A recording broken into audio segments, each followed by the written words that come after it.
கஷ்டப்பட்டு சம்பாதிச்ச 2 மாடி வீடு வச்சு பாருங்க பாருங்க.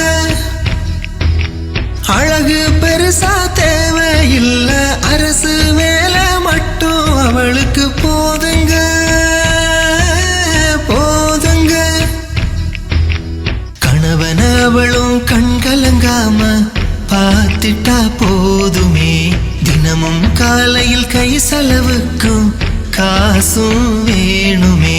வாரத்தில் ஒரு நாள் மட்டும் சரக்கடிப்போம், மீதி நாள் நல்ல புள்ளையாயிருப்போம். இதையெல்லாம் பார்த்து நீங்களும் எங்களுக்கு பொண்ணு கட்டி தாருங்க, பொண்ணு கட்டி தாருங்க, பொண்ணு கட்டி தாருங்க.